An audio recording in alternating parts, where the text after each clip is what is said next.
Oh, I didn't see you there. Howdy, I'm Lawrence Dewan. This year, I'm working with Cultural Exchanges Festival to help you draw your very own self-love portrait. In this workshop, I'll show you how I approach drawing a self-love portrait and talk through different ways on how to draw things like noses, eyes, arms, faces in general. I hope you enjoy this workshop. Let's go draw!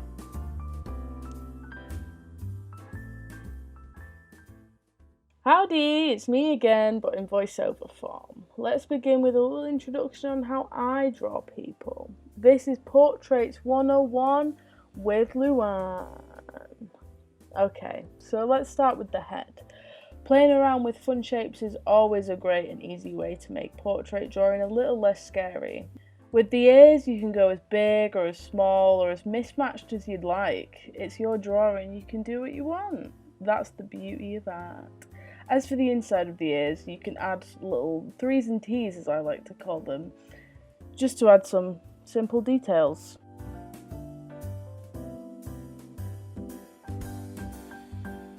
Eyebrows can be very important when illustrating portraits.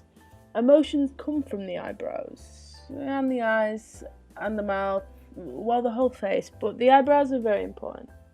I have a lot of fun drawing eyes when illustrating. You can do little dots, big dots in bigger circles, sleepy eyes as I like to call this one. Or maybe you could call them rotated C's, that's fun. Experiment with the placement of the eyes to see what you like. Here I've tried placing the eyes close together. I enjoy playing around with the eye direction too. This is useful for when the person you're drawing is looking at something. For me, cartoon noses are the easiest thing to draw, but of course, everyone is different. So here's some nose examples for you. My favourite to use at the moment is a little circle nose. I think it's so cute, like a little button. Just like the eyebrows, the mouth can tell a lot about the portrait's emotions. Like this angry person here, you can tell from the mouth that they're, growling. Again, play around and experiment with placement and size. I always find this very helpful when illustrating. Last but surely not least, hair. Honestly, with this part of portrait drawing, there are endless opportunities. You can be as bold or as bald as you want, or bold and bald.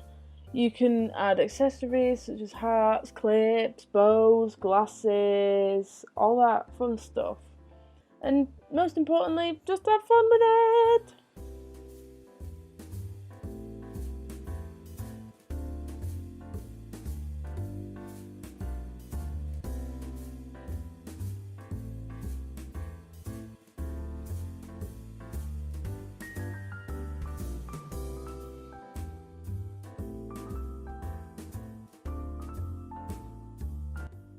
Okay, so let's take what I've just shown you and let's draw a self-portrait.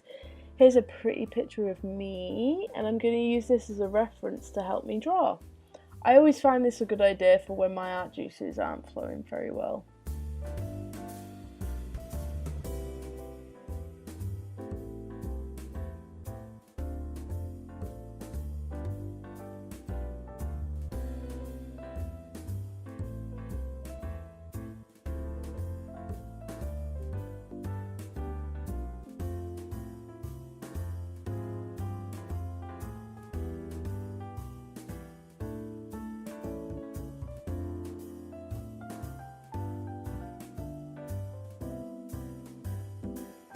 And there we have it! It's me, drawn by me! I'm going to try that again, but maybe loosen it up a bit and play around with it more.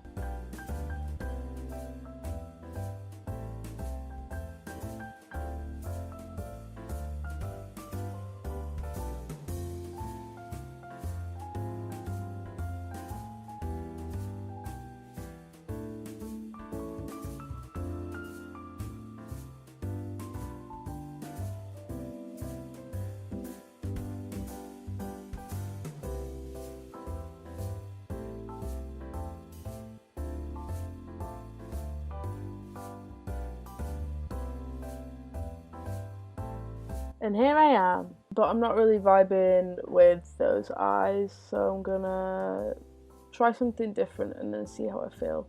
I'm gonna play around with different shapes, different sizes, different styles, and see if I like that more.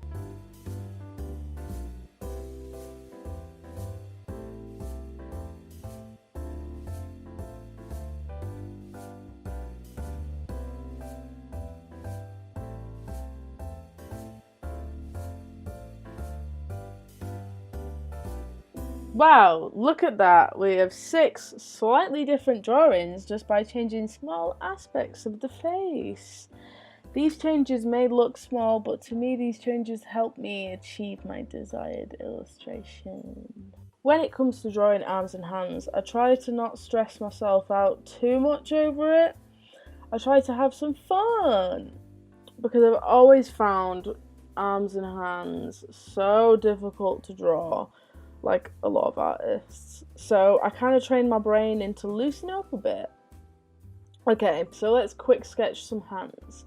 I tend to do the 4-finger situation, you know, like The Simpsons. Or what about no fingers at all? That could work too. Let's try the 5 fingers deal. For me, that doesn't look right with my style. These paw looking hands look really cute though. Aww. Ah yes, arm time! Most of my illustrations with arms look like they have no bones because they're so curly and wiggly. But let's try and stiffen it up a bit. Maybe add a neck and change up the direction. This person isn't too sure where to put their arms. Let's crank up the volume a bit and make these arms bigger. Oh, yes, nice, cute. Anyway, that was just a speedy sketch situation of how I like to play around with my arms and hands. Anywho, we've gone through Portraits 101 with Luann. Now it's on to Self-Love Portraits 101 with Luann. Keep in mind this is how I approach this. You may find different things that help you, and that's okay. Just go with the flow. Pick apart any part of yourself that you love or you'd love to love more, inside or out. I'm going to draw my pretty, sparkling, beautiful, wonderful, gorgeous, amazing eyes. Anyway, let's go! Let's get the fringe in first and then get the face shape. Oh, and here come the big ears with the cute hoops. Adding the curly eyebrows with my little stray hairs. Okay, now for the main event. The eyes! I'm going to make them big so they pop and stand out. Let's add a little tear to show how happy I am to have such wholesome, pretty, lovely eyes. Add my cute little nose in with my septum piercing. And a tiny smile so the focus is still on my eyes.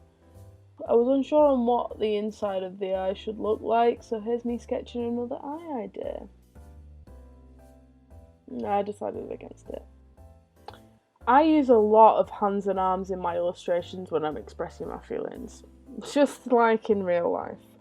So I imagine I'd go like this when talking about my eyes. Hands and arms can tell a lot in an illustration. Moving it in general can change the whole mood, I think.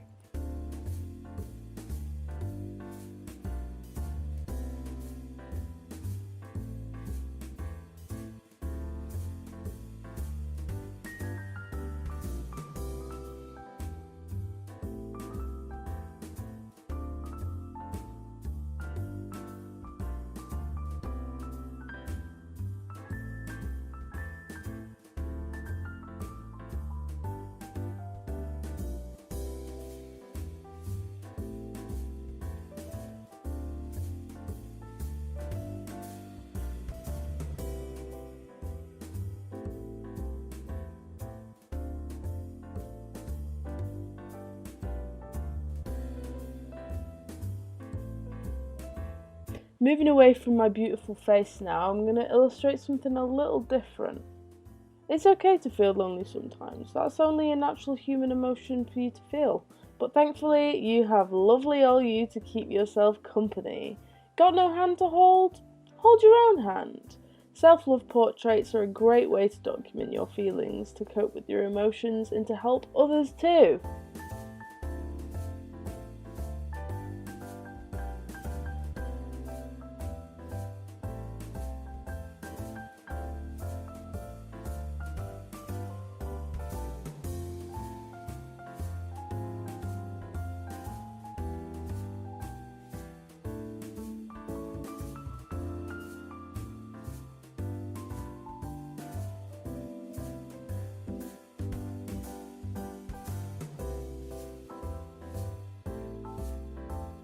Thanks so much for taking the time to watch me speedy sketch some self-love illustrations, and I hope this workshop made portrait drawing a little less scary. Remember to be kind to yourself during this incredibly overwhelming time, stay safe, and I hope you have a wonderful day. Bye-bye!